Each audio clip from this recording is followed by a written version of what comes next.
Hello जय हिंद dear NDA aspirant, welcome to our YouTube channel apex study hub. मेरा नाम है अमन कुमार। तो आपका स्वागत है आरंभ सीरीज़ में जो एनडीए 2022 एग्जाम के लिए आपकी होने वाली है, जहां पर हम लोग इस चैनल पर आपको प्रोवाइड कराएंगे साइंस के और मैथ के लेक्चर। यहाँ पर जितना हो सकेंगे उतने लेक्चर आपको प्रोवाइड कराए जाएंगे और ये लेक्चर ऐसे होंगे जो 20 से 25 मिनट के अंदर होंगे और आपके लिए काफ़ी अच्छा यहाँ पर कंटेंट मिलेगा जो टाइम वेस्टिंग नहीं होगा। तो चलिए इसकी शुरुआत करते हैं, लेकिन यहाँ पर मैं आपके 10 सेकंड और लूँगा और यहाँ पर बताऊँ मैं, जैसे कि अनअकैडमी पर भी मेरे लेक्चर्स अपलोड हो रहे हैं, तो यहाँ पर मैं 3 टॉपिक अनअकैडमी पर खत्म कर चुका हूँ, जिसकी प्रोफाइल आपके डिस्क्रिप्शन बॉक्स में मिल जाएगी। तो उस पर जाकर उन लेक्चर्स को जरूर देख लें, जिसमें लाइट को, करंट इलेक्ट्रिसिटी और magnetic effect of electric current खत्म हो चुके हैं। 17 लेक्चर हैं उसके और ये तीनों टॉपिक उसके अंदर खत्म हो गए, जिसमें 25 से 30 हर चैप्टर के PYQs भी इंक्लूड हैं। और यहाँ पर एक नया चैप्टर हम शुरू करने जा रहे हैं जिसका नाम है मोशन इन स्ट्रेट लाइन। इसके जो नोट्स हैं आपको PDF नोट्स इसके डिस्क्रिप्शन बॉक्स में मिल रहे होंगे। तो अभी लेक्चर देखिए, उसके बाद जाकर डाउनलोड करके उनको देख लें। साथ में आप कुछ पॉइंट है उन्हें भी संग में नोट करते हुए चलें। तो सबसे पहले यहाँ पर हमें देखनी होंगी मोशन इन स्ट्रेट लाइन में सबसे पहले हम बात करेंगे वो होगी स्टेट ऑफ ऑब्जेक्ट, यानी एक ऑब्जेक्ट की कौन कौन सी स्टेट होती हैं। तो सबसे पहले हमारी आती है स्टेट ऑफ रेस्ट, ठीक है, और सेकंड हमारी स्टेट आती है स्टेट ऑफ मोशन। अब इसको कैसे डिफाइन करते हैं, तो चलिए देखिए यहाँ पर अपने चारों ओर अपने देखिए आप लोग और ऑब्जर्व करिए, आपके सामने या आपके इधर उधर 2 तरह के ऑब्जेक्ट आपको देखने को मिलेंगे। एक ऑब्जेक्ट जो टाइम के साथ साथ अपनी पोजीशन को बनाए रखे हुए हैं, यानी टाइम ग्रो हो रहा है पर उनकी पोजीशन चेंज नहीं हो रही है, जैसे आपकी टेबल, आपका बेड, आपका सोफा या दीवार या ऐसे आपकी जो सीलिंग है वो अपनी जो पोजीशन है टाइम के साथ साथ नहीं चेंज कर रही है। और वहीं पर कुछ ऐसे ऑब्जेक्ट आपको देखने को मिलेंगे जो टाइम के साथ साथ अपनी पोजीशन को भी चेंज कर रहे हैं, जैसे कि घर में चलते हुए आपके घर वाले यानी आपके फैमिली वाले, और साथ में आपके कह सकते हो जो व्हीकल चल रहे हैं, आपके नाक पर बैठती हुई मक्खी जो बार बार इधर उधर उड़ रही है, वो सभी क्या कर रहे हैं, समय के साथ साथ वो अपनी पोजीशन को चेंज कर रहे हैं। यानी यहाँ पर हमें 2 तरह के ऑब्जेक्ट देखने को मिलते हैं, एक जो टाइम के साथ अपनी पोजीशन को चेंज करते हैं और एक नहीं करते हैं। कि अगर कोई ऑब्जेक्ट अपनी टाइम के साथ पोजीशन को चेंज नहीं कर रहा है तो उसे बोलेंगे स्टेट ऑफ रेस्ट, और अगर टाइम के साथ अपनी पोजीशन को चेंज कर रहा है यानी बार बार उसके टाइम के साथ पोजीशन बदल रही है तो उसे बोलेंगे स्टेट ऑफ मोशन। यहाँ पर अगर मैं आपको डेफिनेशन की बात करूँ तो आपको PDF नोट्स में मिल जाएंगी, लेकिन मैं आपको समझा दे रहा हूँ, और साथ ही आपको जो कॉन्सेप्ट नोट्स हैं वो तो भी मिल रहे होंगे। इसके साथ ही देखिए यहाँ पर जैसे ही हम बात करते हैं स्टेट ऑफ मोशन, तो हम मोशन पर पहुँच चुके हैं, तो इसमें मोशन को ही कवर करेंगे। मोशन के लिए हमें अगर किसी ऑब्जेक्ट के मोशन को बताना है तो यहाँ पर हमें एक चीज़ की ज़रूरत होती है जिसे हम बोलते हैं फ्रेम ऑफ रेफरेंस। किसकी? Frame of reference. अब फ्रेम ऑफ रेफरेंस क्या होता है उसको समझिए। तो देखिए फ्रेम ऑफ रेफरेंस हमारे जो हम बात करते हैं काइनेमैटिक्स में, यानी जो गति विज्ञान हम पढ़ रहे हैं, तो इस काइनेमैटिक्स के अंदर हमें फ्रेम ऑफ रेफरेंस की ज़रूरत पड़ेगी किसी भी ऑब्जेक्ट के मोशन को दिखाने के लिए। अब इस फ्रेम ऑफ रेफरेंस का मतलब क्या है? ये फ्रेम ऑफ रेफरेंस 2 चीज़ों से मिलकर बना होता है, एक पोजीशन से और टाइम से। तो यानी क्या चीज़ें बता रहा है? 2, एक तो बता रहा है ये पोजीशन और दूसरा हमारे पास क्या दे रहा है? ये टाइम। यानी अगर किसी भी ऑब्जेक्ट का हमें मोशन बताना है तो हमें 2 चीज़ों की ज़रूरत है, एक टाइम की और पोजीशन की, यानी वो किस टाइम पर किस पोजीशन पर था, ठीक है। तो इसके लिए ज़रूरत होगी हमें फ्रेम ऑफ रेफरेंस की। तो फ्रेम ऑफ रेफरेंस के अंदर ये दोनों ही चीज़ें होती हैं। अब यहाँ पर इसकी वजह से यानी ऐसा फ्रेम जिससे हम किसी ऑब्जेक्ट के मोशन को बता सकते हैं उसे बोलेंगे फ्रेम ऑफ रेफरेंस। अब ये जो फ्रेम ऑफ रेफरेंस होता है वो 2 तरह का होता है। तो 2 तरह का कैसा होता है? तो एक तो ये होता है इनर्शियल, ठीक है, और दूसरा होता है ये नॉन इनर्शियल। यानी अगर मैं हिंदी में भी बोलूँ जैसे, तो ये जड़त भी है और ये अजड़त भी है। अब इनर्शियल फ्रेम क्या होगा? अब इनर्शिया का मतलब आप समझिए क्या होता है। तो सबसे पहले इनर्शिया के बारे में थोड़ा बता दें, आगे भी हम देखेंगे। इनर्शिया अगर मैं बात करूं तो आपने न्यूटन का फर्स्ट लॉ पढ़ा होगा। तो न्यूटन फर्स्ट लॉ ये कहता है कि अगर कोई ऑब्जेक्ट स्टेट ऑफ रेस्ट में है तो स्टेट ऑफ रेस्ट में रहेगा, स्टेट ऑफ मोशन में है तो स्टेट ऑफ मोशन में रहेगा, या किसी पर्टिकुलर डायरेक्शन में मोशन कर रहा है तो उस डायरेक्शन में मोशन करता रहेगा तब तक जब तक उस पर कोई बाहर से यानी एक्सटर्नल फोर्स अप्लाई ना करी जाए। तो ये जो फर्स्ट लॉ था वही एक तरीके से इनर्शिया है। और इनर्शिया के अंदर भी सेम चीज़ आती है कि जो कोई भी ऑब्जेक्ट होता है अपनी पोजीशन को वही बनाए रखता है जब तक उस पर कोई भी बाहर से फोर्स अप्लाई ना करी जाए। अगर बाहर से कोई फोर्स अप्लाई नहीं हो रही तो अगर किसी का जैसे कि अगर फोर्स अप्लाई ना हो बाहर से तो हमारे पास एक फॉर्मूला होता है F बराबर ma। अगर एक्सटर्नल फोर्स जो F एक्सटर्नल फोर्स है अगर वो 0 हो यानी बाहर से लगने वाली फोर्स 0 हो तो यहाँ से किसी बॉडी का मास तो 0 नहीं हो सकता है, तो उसका ए ही 0 होगा। ध्यान रखना है इसको, इसमें से दोनों में से कोई एक टर्म 0 होगी तभी जाकर ये जीरो बनेगा। तो उसमें से क्या होगा कि मास तो जीरो कभी होगा नहीं किसी ऑब्जेक्ट का, वरना ऑब्जेक्ट एग्जिस्ट ही नहीं करेगा। तो यहाँ पर उसका उसका त्वरण जो है वो जीरो हो जाएगा। ठीक है, अब त्वरण जीरो होने का मतलब है त्वरण उसका कांस्टेंट हो गया। ठीक है, तो इनर्शिया में क्या होता है, जो जड़त्व त्वरण होता है, जड़त्व के अंदर त्वरण जो होता है वो कैसा होता है, कांस्टेंट होता है, यानी जीरो होता है। आप ऐसे बोल सकते हैं जीरो होता है। तो एक इनर्शियल फ्रेम वो फ्रेम होता है जिसके अंदर किसी भी ऑब्जेक्ट का जो एक्सेलरेशन होता है, त्वरण, वो कितना होता है, जीरो। और non inertial frame of reference वो होता है जिसके अंदर किसी भी ऑब्जेक्ट का जो हमारा एक्सेलरेशन होता है वो जीरो नहीं होता है, यानी कुछ ना कुछ होता है वहाँ पर, या तो वो बढ़ता हुआ होगा या घटता हुआ होगा। डायरेक्शन की वजह से भी हो सकता है और वो न्यूमेरिकल वैल्यू की वजह से भी हो सकता है। तो इतना आपको समझ में आ गया। दो तरह के फ्रेम ऑफ रेफरेंस हमें देखने को मिलेंगे, एक तो इनर्शियल और दूसरा नॉन इनर्शियल। वहीं अगर हम बात करें जो हमारा इनर्शियल है वो भी हमारे तीन तरह के हो जाते हैं। अब तीन तरह के क्यों होते हैं, क्योंकि कोई ऑब्जेक्ट होता है वो तीन तरह से मोशन कर सकता है। अगर उसको बताएं तो हमारे पास इस मोशन को बताने के लिए जो फ्रेम ऑफ रेफरेंस होता है वो एक्चुअली एक सीधे सीधे हमारे पास कोऑर्डिनेट एक्सेस होते हैं। पहला हमारा एक्स एक्सेस, वाई एक्सेस और जेड एक्सेस और ओरिजिन। तो ये जो आपका जो फ्रेम ऑफ रेफरेंस है वो इनसे मिलकर बना होता है, कोऑर्डिनेट एक्सेस प्लस यहाँ पर टाइम के लिए क्या होता है, एक वॉच होती है। ठीक है, अब टाइम के लिए वॉच होगी, बाकी एक्सेस क्या होंगे, पोजीशन को बताने के लिए। उसके अकॉर्डिंग यहाँ पर तीन तरह का मोशन हमें देखने को मिलेगा। एक हो जाता है 1D मोशन, ठीक है, और फिर होता है 2D मोशन, अभी इसके बारे में डिफाइन करेंगे, और अगला हमारा है 3D मोशन। तो सबसे पहले 1D मोशन क्या है, वन डायमेंशनल मोशन, यानी एक दिशा में होने वाला मोशन या एक विमीय मोशन हिंदी में जैसे बोलते हैं। तो वन डायमेंशन, एक डायरेक्शन में होने वाला मोशन। तो अगर कोई ऑब्जेक्ट इस तरह से मोशन कर रहा है, वो मोशन करते हुए सिर्फ एक एक्सेस को फॉलो करे, या तो एक्स हो या वाई हो या जेड हो, तो इस तरह के जो मोशन होगा उसे हम बोलेंगे वन डायमेंशनल मोशन। अब मान लीजिए कोई ऑब्जेक्ट इस तरह से मोशन करे कि वो सिर्फ एक्स एक्सेस की डायरेक्शन में जा रहा हो, यानी एक स्ट्रेट लाइन में जा रहा हो, तो उसके मोशन को हम बोलेंगे मोशन इन स्ट्रेट लाइन या वन डायमेंशनल मोशन। अब यहाँ नहीं, हमको जो पढ़ रहे हैं मोशन इन स्ट्रेट लाइन, वो किसके अंदर आ जाता है, वन डायमेंशनल मोशन के अंदर, क्योंकि स्ट्रेट लाइन वन डायमेंशनल होती है, एक ही डायरेक्शन के अंदर जाती है। दूसरा कोई सा भी अगर हम यहाँ पर मोशन की बात करेंगे तो वहाँ पर टाइम तो इंक्लूड होगा, तो उसको तो संग में लेकर चलिए। तो यानी किसी भी ऑब्जेक्ट का इस तरह का मोशन जिसे बताने के लिए हमें किसी एक एक्सेस की जरूरत होती है और टाइम की जरूरत होती है, तो उसे हम बोलते हैं वन डायमेंशनल मोशन। ये क्लियर हो गया। तो या तो वो एक्स एक्सिस पर जा रहा होगा, या वाई पर जा रहा होगा, या जेड पर जा रहा होगा। तो यहाँ पर मोशन इन स्ट्रेट लाइन का भी हम सेम डेफिनेशन बता सकते हैं कि अगर कोई ऑब्जेक्ट हमारा एक डायरेक्शन में मोशन करता है या सिंगल एक्सिस के डायरेक्शन में मोशन करता है, तो उसे हम बोलते हैं मोशन इन स्ट्रेट लाइन। जिसके आपको जो एग्जाम्पल देखने को मिलेंगे तो ऐसा हो जाता है जैसे कि सैनिकों की परेड, तो वो एक लाइन के अंदर होती है, चींटियाँ चलती हैं तो वो एक लाइन के अंदर चलती हैं। इसके अलावा अगर हम बात करें तो अगर एक सीधी सड़क पर अगर हम किसी भी व्हीकल की जो मोशन को बताएंगे तो वो भी हमारा वन डायमेंशनल मोशन ही होगा। तो यहाँ पर अगर इस तरह का मोशन हमें देखने को मिल रहा है कि एक एक्सिस की तरफ जा रहा है, या तो वो सीधा जा रहा है या ऊपर की तरफ जा रहा है या इस तरह से जा रहा है, लेकिन जो आपका एक्सेस है वो एक होना चाहिए, तो इस तरह का मोशन हो जाएगा वन डायमेंशनल मोशन। क्लियर। तो इसमें किस किस में हो सकता है, या तो एक्स एक्सेस होगा हमारा, या हमारा वाई एक्सेस हो सकता है, या हमारा जेड एक्सेस देखने को हमें यहाँ पे मिलेगा। नेक्स्ट हम चलते हैं टू डायमेंशनल मोशन पे। तो इसके अंदर क्या होता है, अगर कोई ऑब्जेक्ट हमारा एक साथ दो डायमेंशन में मोशन करेगा, यानी दो एक्सेस पर मोशन कर रहा है, या उसकी पोजीशन को बताने के लिए दो एक्सेस की जरूरत हो रही है, तो उसको हम बोलेंगे टू डायमेंशनल मोशन। जैसे कि एक प्लेन में करे जाने वाला मोशन।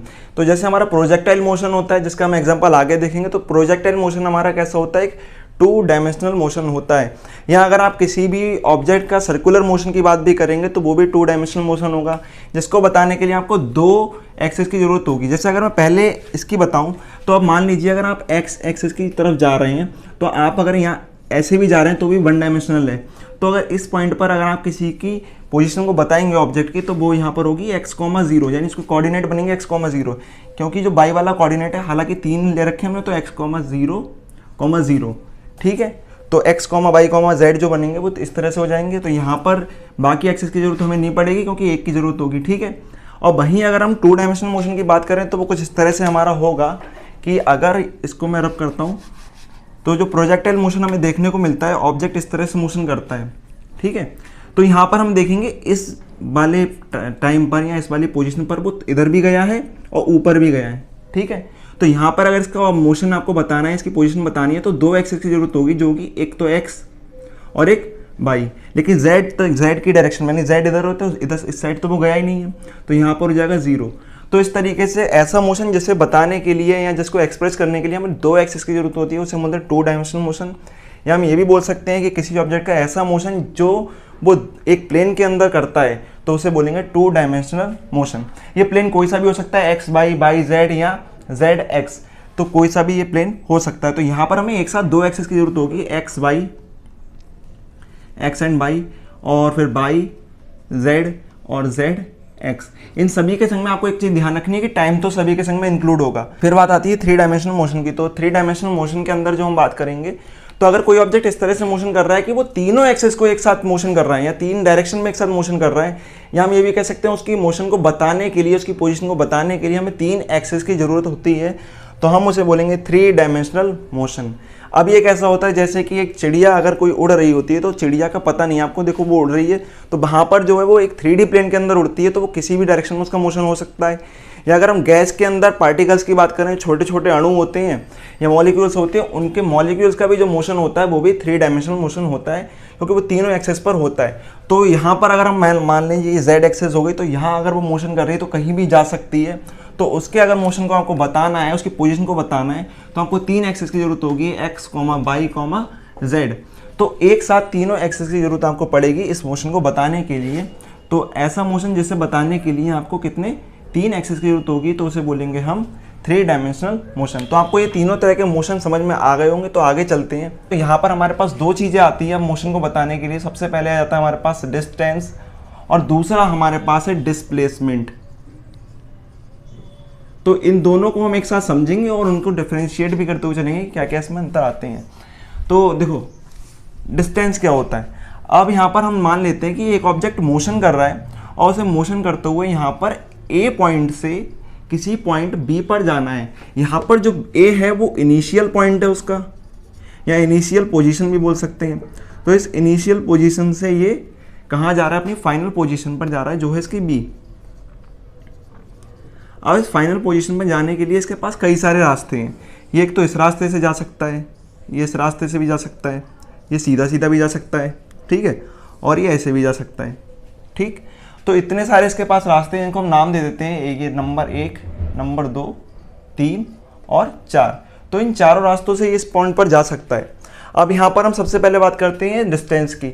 तो डिस्टेंस हमारा ये कहता है कि अगर आप एक फाइनल इनिशियल पॉइंट से चलना शुरू करते हो, फाइनल पॉइंट तक जा रहे हैं, तो यहाँ पर जो पाथ आपने फॉलो करा है उस पाथ की जितनी भी लंबाई थी उस लंबाई को नाप लो, यानी जो भी उसकी लेंथ थी उसको नाप लो, तो उसकी जो लंबाई होगी, उसकी लेंथ होगी, वो आपका डिस्टेंस होगी।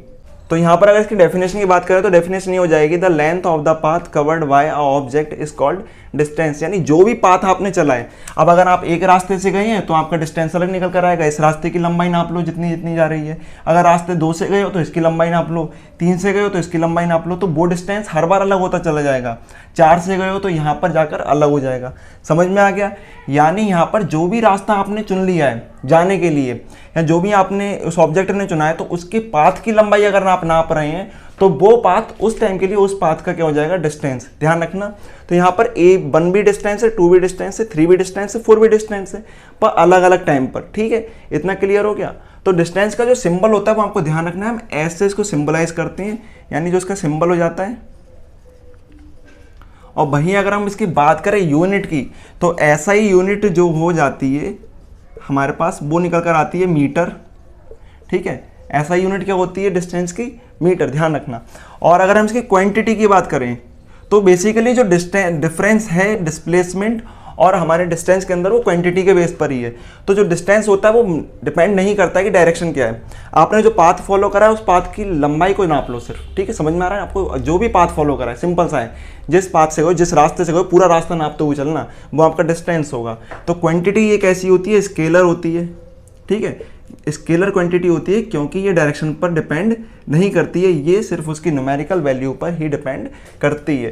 तो स्केलर क्वांटिटी हमारे पास ये मिल जाती है। और अगर हम इसके बात करें डायमेंशनल फार्मूला की, तो इसका डायमेंशनल फार्मूला तो आप जानते ही हैं, क्योंकि सिंपल सा एक लेंथ है और लेंथ का डायमेंशनल फार्मूला होता है L। ठीक है, तो इसका डायमेंशनल फार्मूला, यूनिट और ये सारी चीज़ आपको नोट कर लेनी है ताकि आपको समझ में रहे।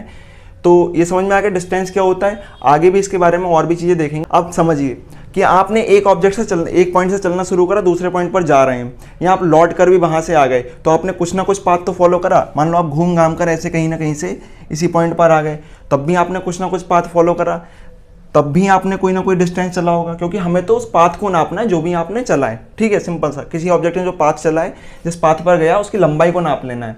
तो अगर गया है तो लंबाई होगी, तो इसी तरीके से अगर यहाँ पर गया है, इसमें गया है, इसमें गया है, इसमें गया है, यहाँ भी गया, तो लंबाई तो कुछ ना कुछ होगी। इसका मतलब अगर कोई ऑब्जेक्ट मोशन कर रहा है तभी डिस्टेंस पॉसिबल है। अब समझिए यहाँ पर जब भी हम बात करेंगे डिस्टेंस की, तो वहाँ पर मोशन आ जाएगा, क्योंकि कई बार यहाँ पर आपने लिखा हुआ देखा होगा कि कई लोग कहते हैं कि जो डिस्टेंस होता है यानी एस होता है वो जीरो हो सकता है। बोले जीरो कैसे हो जाएगा? बोले वो वही था पहले पॉइंट पर और वहीं रहा, लेकिन हम बात यहाँ मोशन की कर रहे हैं। अगर वो पहले पॉइंट पर वहाँ पर था और बाद में भी वहीं पर है, तो इसका मतलब मोशन नहीं कर रहा है, तो बात तो मोशन की हो रही है। तो मोशन अगर वो कर रहा है तो वो कुछ ना कुछ दूरी से चल कर आया होगा। अब कुछ ना कुछ उसने लेंथ चली है, मतलब पाथ पे जो चला है उसकी लेंथ नापोगे, तो यहाँ पर जो एस है वो हर टाइम हमारे लिए कैसा मिलेगा? पॉजिटिव, क्योंकि ये सिर्फ कहता है कि उस पाथ को नाप लो जिससे तुम चलकर गए हो। तो अगर मोशन की बात हो रही है तो वहाँ पर हम इसको जीरो नहीं ले सकते हैं, क्योंकि अगर मोशन हो रहा है तो आप कुछ ना कुछ चलें, और जब कुछ चले हैं तो वो पॉजिटिव होगा। समझ में आ गई इतनी? फिर आता है डिस्प्लेसमेंट। अब डिस्प्लेसमेंट थोड़ा सा अलग हो जाता है। डिस्प्लेसमेंट में यहाँ पर आता ही मतलब आप समझ सकते हैं, यहाँ पर अंतर इस बात का आता है कि डिस्टेंस ये कहता है कि जो भी आपने पाथ को फॉलो करा है उसे नापो। डिस्प्लेसमेंट कहता है नहीं, मेरे को कोई मतलब नहीं है तुम किस पाथ से आए हो, किस रास्ते से आए हो, कोई डिपेंड नहीं करता। तुम्हारी इनिशियल पोजीशन क्या थी और तुम्हारी फाइनल पोजीशन क्या थी, उसके बीच में जो शॉर्टेस्ट डिस्टेंस था वो होगा डिस्प्लेसमेंट। तो यानी डिस्प्लेसमेंट अगर हम बोलें तो इसे बोल सकते हैं shortest distance between initial and final point या पोजीशन। ठीक है, shortest distance between initial and final point along with direction. ठीक है, अलोंग विद डायरेक्शन का मतलब ये कि डायरेक्शन इंक्लूड करो। देखो डिस्टेंस सिर्फ इससे काम नहीं चलेगा कि आपने पहला डिस्टेंस नाप लिया। शॉर्टेस्ट डिस्टेंस ए से बी अगर आप सिर्फ डिस्टेंस बोल रहे हैं तो वो आपका डिस्प्लेसमेंट नहीं है। डिस्प्लेसमेंट के अंदर एक चीज़ इंक्लूड हो जाती है, वो है आपकी डायरेक्शन। ठीक है, तो shortest distance between initial and final point along with direction. ठीक है, तो ये हमारे पास क्या निकल कर आ जाती है? हमारा डिस्प्लेसमेंट। तो आपको ध्यान रखना है कि आपको जो इनिशियल और फाइनल पॉइंट है उसके बीच में जो शॉर्टेस्ट डिस्टेंस है। अब शॉर्टेस्ट डिस्टेंस क्या हो सकता है? शॉर्टेस्ट डिस्टेंस हमेशा स्ट्रेट लाइन डिस्टेंस होगा। आप समझिए, आपका ये घर है, आपका स्कूल है, ठीक है, तो आप यहाँ से जा रहे होगे, एक रास्ता ये होगा, एक रास्ता वो होगा, एक रास्ता चौथा भी हो सकता है। अच्छा, तीसरा वाला रास्ता पॉसिबल नहीं है। ये सिर्फ निंजा हथौड़ी वाला रास्ता है जो वहाँ से आप जा सकते हैं घर के ऊपर से होकर डिंग डिंग डिंग करते हुए। ठीक है, तो उस वाले रास्ते को जो निंजा हथौड़ी वाला है वही आपका क्या होगा? हमेशा डिस्प्लेसमेंट। ध्यान रखना, आपने सभी ने कार्टून देखा होगा, और सिर्फ उसी रास्ते के अंदर जब वो स्कूल छोड़ने जाता था ना उसको कंधे पे बैठा के, तो उसी रास्ते से बस जाता है वो सीधा सीधा घर के ऊपर घर से कूदते हुए, क्योंकि ऐसा तो कोई रास्ता आपके यहाँ होता ही नहीं है सीधा सीधा। ठीक है, बाकी आपके होते हैं। तो आपको जो निंजा हथौड़ी वाला ना सीधा सीधा, वो वाला आपका क्या है? डिस्प्लेसमेंट पर डायरेक्शन के साथ। अगर डायरेक्शन इंक्लूड कर रहे हो तो डिस्टेंस में डायरेक्शन नहीं आती है, और डिस्टेंस में सारी चीज़ें आ जाती हैं। कोई सा भी पाथ आप फॉलो कर लो वो डिस्टेंस है। ठीक है, और डिस्प्लेसमेंट कहता है नहीं, मुझे सिर्फ वो वाला रास्ता चाहिए जो स्ट्रेट लाइन डिस्टेंस है इनिशियल और फाइनल पॉइंट के बीच में, या एक कह सकते हैं कि सबसे छोटा वाला डिस्टेंस। और छोटा वाला पॉसिबल कौन सा होता है? स्ट्रेट लाइन ही होता है। तो उसको दो तरह से बोल सकते हो, लेकिन अलॉन्ग विद डायरेक्शन, डायरेक्शन के साथ। तो डायरेक्शन इसमें इंक्लूड होनी चाहिए। तो डायरेक्शन जैसे इंक्लूड हो जाती है तो ये तो हमें समझ में आ जाता है कि ये वेक्टर क्वांटिटी है, क्योंकि वेक्टर क्वांटिटी इसके अंदर डायरेक्शन इंक्लूड होती है। वो चैप्टर भी आपका आएगा, लेकिन तब तक के लिए ध्यान रख लो कि वेक्टर क्या होते हैं। वेक्टर वो होते हैं जिनमें डायरेक्शन इंक्लूड होती है, यानी अगर उस क्वांटिटी को आपको बताना है तो आपको उसकी न्यूमेरिकल वैल्यू के साथ साथ डायरेक्शन की जरूरत भी होगी। बिना डायरेक्शन के उसको नहीं बता सकते। तो अगर वहीं बात करें अगर इसके सिंबल की, तो सिंबल इसका हो जाता है हमारे पास डी। यूनिट की अगर हम बात करें SI यूनिट, तो है तो ये भी लेंथ, क्योंकि डायरेक्शन का तो कोई यूनिट नहीं होती है। तो सिर्फ इसकी ये बात करें तो वो भी हमारे पास हो जाती है मीटर। और अगर हम क्वांटिटी की बात करें तो क्वांटिटी हमारे पास इसकी क्या निकल कर आती है? वेक्टर। तो ये वेक्टर क्वांटिटी है। अच्छा, वेक्टर क्वांटिटी है तो इसको हम सिंपल सा डी से रिप्रेजेंट कर देते हैं, लेकिन इसको डी वेक्टर से भी दिखाएंगे। ठीक है, ताकि हमें समझ में आए कि डी वेक्टर है। ठीक, इसके अलावा अगर हम इसकी बात करें डायमेंशनल फार्मूला, तो है तो ये भी लेंथ।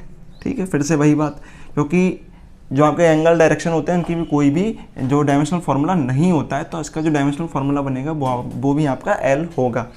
तो ये सारी चीज़ें क्लियर हो गई। हमने बात करा था कि अगर मोशन कोई ऑब्जेक्ट कर रहा है तो उसका डिस्टेंस जो है वो सब पॉजिटिव होगा, क्योंकि कुछ ना कुछ पाथ आपने चला होगा। लेकिन यहाँ पर डिस्प्लेसमेंट के केस में थोड़ा सा डिफरेंस है। डिस्प्लेसमेंट ये कहता है कि नहीं, मुझे मैटर नहीं करता कि आपने चलाया नहीं चलाया, लेकिन मैं तो तब नापूंगा, पहले तो मैं ये देखूंगा कि पहले इनिशियल कौन सा और फाइनल कौन सा है। समझ में आ गया? इनिशियल और फाइनल पॉइंट कौन सा है, उसके बीच में शॉर्टेस्ट डिस्टेंस क्या है, देन जो मोशन कर रहा है क्या वो डायरेक्शन के अंदर है या डायरेक्शन के अपोजिट है या कहीं भी है, तो वो सारी चीज़ें उसके अंदर इंक्लूड होती हैं। तो अगर आप ए पॉइंट से बी पॉइंट पर जा रहे हो, इनिशियल से फाइनल पॉइंट पर जा रहे हो, और जिस डायरेक्शन में आप फोर्स अप्लाई करी गई है उस डायरेक्शन में ही जा रहे हो, सिंपल सा, आपको घर से आपकी मम्मी ने भेजा एक दुकान पर जाने के लिए, अगर आप उस डायरेक्शन में ही गए हो, ठीक है, और शॉर्टेस्ट डिस्टेंस आपने कवर करा है, तो शॉर्टेस्ट डिस्टेंस कवर करने के साथ अगर डायरेक्शन इंक्लूड है आपकी, जिस डायरेक्शन में आपको जाना था, सेम जहां पर आपको फोर्स अप्लाई हुई, जहां पर आपको कहा गया था, तो जो आपका काम होगा पॉजिटिव होगा ना। तो उसी तरीके से जो आपका डिस्प्लेसमेंट होगा उस टाइम पर वो पॉजिटिव होगा। तो यहाँ पर सबसे पहले आपको ये ध्यान रखना है कि देखो जो आपके न्यूमेरिकल वैल्यू है डिस्टेंस है, जो इसके अंदर इंक्लूड है ना, distance plus direction is equal to displacement. तो डिस्टेंस की वजह से ये पॉजिटिव या निगेटिव या जीरो नहीं होगा। ये पॉजिटिव निगेटिव जीरो होने का जो रीज़न है वो है आपका सिर्फ डायरेक्शन। तो अगर डायरेक्शन में जा रहे हैं, यानी जहाँ पर फोर्स अप्लाई करी गई जिस डायरेक्शन में, उधर ही अगर डिस्प्लेसमेंट हो रहा है, तो वहाँ पर आपका जो डिस्प्लेसमेंट होगा वो पॉजिटिव होगा। और वहीं आपको भेजा तो यहाँ था 100 मीटर दूर, लेकिन 100 मीटर दूर आप दूसरी डायरेक्शन में चले गए, अपोजिट डायरेक्शन में चले गए, तो आप घर आके कहेंगे नहीं मैं 100 मीटर दूर तो होकर आया, पर एक लात पड़ेगी आपको क्योंकि आप दूसरी तरफ होकर आए हो। तो वहाँ पर आपका क्या हो जाएगा, जो डिस्प्लेसमेंट है वो आपका हो जाएगा निगेटिव, क्योंकि जो आपकी डायरेक्शन थी वो अपोजिट हो गई थी। तो पॉजिटिव कब होगा, जब आप डायरेक्शन में गए होंगे। नेगेटिव कब होगा, जब डायरेक्शन के अपोजिट गए होंगे। यानी सिंपल सा, जहां फोर्स अप्लाई करी, तो जिस फोर्स अप्लाई करी जिस डायरेक्शन में, क्योंकि फोर्स भी वेक्टर क्वांटिटी है, तो उसी डायरेक्शन में जा रहे हो तो पॉजिटिव, उसके अपोजिट जा रहे हो तो नेगेटिव। क्लियर? और वहीं अगर आप लौट कर जब घर पर आ जाते हैं तो सोचिए क्या होगा। अगर आप यहाँ से शुरू करा था, आप बी पॉइंट पर गए थे, घूमकर फिर से आप घर पे आ गए, वापस आओगे ना घर पे, तो आना ही पड़ेगा। तो आपका इनिशियल पॉइंट क्या था, ए। आपको फाइनल पॉइंट भी क्या था, ए। बी नहीं था, ए था, क्योंकि लौट कर कहाँ गए आप, ए पर। तो अगर मैं पूछूं आपका ए से ए के बीच में डिस्टेंस कितना है, मतलब जहां आप अभी हैं और कल घूमकर फिर से वहां पर आ जाएं, तो आपके इस पोजीशन से कल फिर से जब इस पोजीशन पर होगे तो कितना डिस्टेंस होगा, या लेंथ कितनी होगी उन दोनों के बीच की, तो वो आएगा 0। तो शॉर्टेस्ट डिस्टेंस उन दोनों पॉइंट का, यानी अगर सेम पॉइंट है तो वहां पर 0 होगा, जिसकी वजह से जो आपका डिस्प्लेसमेंट हो जाएगा उस टाइम पर 0 हो जाएगा। तो पॉजिटिव, नेगेटिव या 0 हो सकता है। ये समझ में आ गया आपको? और दूसरा, अगर इन दोनों के बीच में एक रिलेशन बताया जाए तो वो ये निकल कर आएगा कि आपने देखा ये भी डिस्टेंस है, ये भी डिस्टेंस है, ये भी डिस्टेंस है, ये भी डिस्टेंस है। अब यहाँ पर देखो, ये वाला डिस्टेंस, ये वाला डिस्टेंस, ये वाला डिस्टेंस, ठीक है। ये जो 3 है वो डिस्टेंस भी है, डिस्प्लेसमेंट भी है। तो इस 3 वाली पोजीशन के लिए हमें क्या निकल कर आता है, इस 3 वाली पोजीशन पर ये निकल कर आया कि जो डिस्टेंस है वो डिस्प्लेसमेंट के इक्वल हो सकता है ना, क्योंकि अगर शॉर्टेस्ट डिस्टेंस वही हमारा डिस्प्लेसमेंट है अलॉन्ग विद डायरेक्शन, तो अगर न्यूमेरिकल वैल्यू को पकड़ा जाए तो यहाँ पर जो आपका डिस्टेंस है वो डिस्प्लेसमेंट के इक्वल हो सकता है सिर्फ एक कंडीशन में। और इसके अलावा अगर कोई भी कंडीशन ले लो, चाहे और 10 रास्ते बना लो आप, तो इन सभी कंडीशन में जो आपको 1, 2 और 4 में देखने को मिल रही है, इन सभी के टाइम पे आप देखोगे 4 3 से बड़ा है, 4 2 से बड़ा है, 4 1 मतलब 4 3 से बड़ा है, 2 3 से बड़ा है, 1 3 से बड़ा है। ये सभी किससे, 3 से बड़े हैं। 3 कौन है, डिस्टेंस भी है, डिस्प्लेसमेंट भी है। तो अगर सिर्फ डिस्टेंस को देखो तो यहाँ पर पता चलेगा जो आपका डिस्टेंस है वो डिस्प्लेसमेंट से कैसा है, बड़ा। तो यहाँ पर डिस्टेंस डिस्प्लेसमेंट के बराबर भी आ रहा है और यहाँ पर उससे बड़ा भी आ रहा है। तो यहाँ पर हमारे पास एक रिलेशन निकल कर आता है कि S greater than equal to D vector. तो इस रिलेशन को याद रखना है क्योंकि ये बहुत ही इंपॉर्टेंट रिलेशन है, और इस रिलेशन को नोट कर लेना क्योंकि इसको 2-3 तरह से और पूछा जाता है, जिसको मैं बता देता हूँ। यहाँ पर अगर आप इसको नीचे ले आते हैं तो ये हो जाएगा एस अपॉन, यहाँ पर थोड़ा सा इसको रब कर देते हैं और इस साइड में मैं आपको बता देता हूँ। तो ये किस तरह से इसको लिख सकते हैं, तो 2-3 तरीके से इसको पूछा जाता है। इसको अगर हम डी को इधर लेकर आ जाएंगे तो जाएगा एस अपॉन डी वेक्टर, और यहाँ पर आपका क्या बचेगा, 1 तो ग्रेटर देन इक्वल टू 1। तो इस तरीके से आपको ये देखने को मिलेगा। तो ये रिलेशन अगर आपके आता है तो ये ऑप्शन आपका ठीक होगा। आपसे पूछता है डिस्टेंस और डिस्प्लेसमेंट के बीच में रिलेशन, तो ये भी सही होगा। तो इनमें से जो भी ऑप्शन होगा वो आपका सही होगा। इसको घुमा देगा तो घुमाने पर क्या हो जाएगा, अगर डी वेक्टर को ऊपर कर दिया है, एस को नीचे कर दिया है, तो ये साइन भी घूम जाएगा। यहाँ पे समझे कि इसको इधर ले गए तो यहाँ पर 1 बचेगा, यानी जो ये बंद वाली साइड है वो इनकी तरफ रहेगी। तो इस तरीके से आपके लिए देखने को मिलेगा। तो इनमें से तीनों में से कोई भी ऑप्शन आपके पास आता है तो वो ठीक होगा। ठीक है, समझ में आ गया। तो इस लेक्चर में तो इतना ही। डिस्टेंस डिस्प्लेसमेंट आपको समझ में आ चुका होगा, नोट्स आपको मिल जाएंगे नीचे। तो यहाँ पर अब बात करें हम, तो यहाँ पर अगले लेक्चर की हम बात करेंगे तो हम जो हमारे स्पीड है और वेलोसिटी की बात करेंगे और काफ़ी चीज़ें आगे देखेंगे। तब तक के लिए अगर चैनल पर नए हो तो सब्सक्राइब कर लेना, वीडियो अच्छी लगी हो तो लाइक करें और दोस्तों के साथ शेयर करना तो ना भूलें, ताकि उनको भी ऐसे लेक्चर मिलते रहें। मिलते हैं अगली वीडियो में, तब तक के लिए जय हिंद।